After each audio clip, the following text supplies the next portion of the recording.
जम्मू कश्मीर बीते 3 दिनों से आतंकी हमले की आग में जल रहा है। जम्मू कश्मीर में पिछले 72 घंटों में 3 आतंकी हमले हुए हैं। रियासी कठुआ के बाद अब डोडा में भी आतंकी हमला हुआ। डोडा में आतंकियों ने भद्रवाह पठानकोट मार्ग पर 4 राष्ट्रीय राइफल्स और पुलिस की ज्वाइंट चेक पोस्ट पर फायरिंग की। इसमें 5 जवान और एक स्पेशल पुलिस ऑफिसर एसपीओ घायल हो गया। इस हमले की जिम्मेदारी आतंकी संगठन कश्मीर टाइगर्स ने ली है, जो जैश-ए-मोहम्मद से जुड़ा आतंकी संगठन है।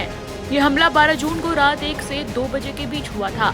इससे पहले 11 जून को देर शाम 8 बजे के करीब कठुआ के पास एक आतंकी हमला हुआ।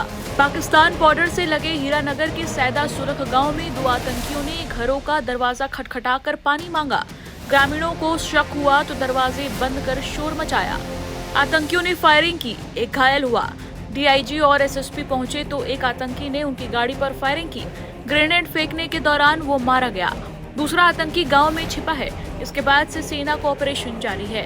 इससे पहले 9 जून को भी जम्मू कश्मीर में एक आतंकी हमला हुआ था। पीएम मोदी के शपथ वाले दिन रियासी में शिवखोड़ी से कटरा जा रही बस पर आतंकियों ने 25 से 30 राउंड फायरिंग की।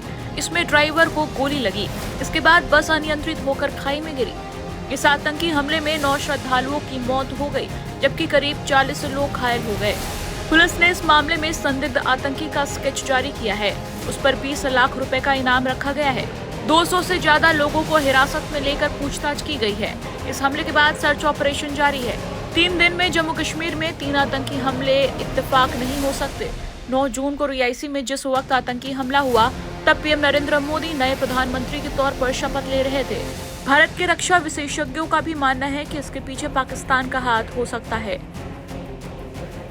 देखिए, ऐसा लगता है कि पाकिस्तान जो है वो प्राइम मिनिस्टर मोदी जी का तीसरी बार प्राइम मिनिस्टर बनना उनको ना गवारा है और ना ही खुशी है उनको, क्योंकि आपको याद मैं दिलाऊं जरा, ये हमारे भी कुछ पॉलिटिकल ऑपोजिशन के पॉलिटिकल पार्टीज़ के लीडर थे जो पाकिस्तान के अंदर जाके उन्होंने कहा जी हमें मदद करिए, जी हमें मोदी को हटाना है प्राइम मिनिस्टर से।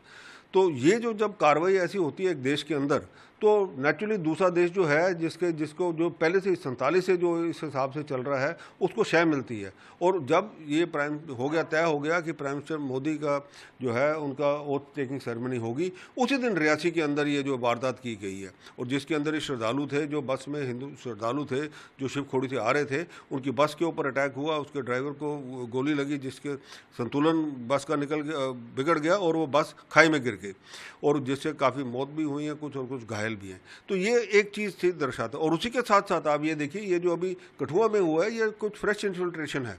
तो इसका मतलब ये जो चीज़ चल रही है, ये पाकिस्तान जो है वो बिल्कुल तैयार नहीं है कि कुछ मतलब कि इनको इन्फिल्ट्रेशन रोकने के लिए, टेररिज्म रोकने के लिए। एक तरफ से पहले उन्होंने तो प्राइम मिनिस्टर मोदी को कांग्रेचुलेट नहीं किया, फिर कांग्रेचुलेट किया 2 दिन के बाद किया, और उसके अंदर जो है वो भी छोटा सा एक मैसेज नवाज शरीफ ने भेजा, उनके प्राइम मिनिस्टर ने नहीं भेजा, 28 कंट्रीज़ के प्राइम मिनिस्टर्स ने भेजा, हेड ऑफ स्टेट्स ने भेजा, पर पाकिस्तान के प्राइम मिनिस्टर ने नहीं भेजा।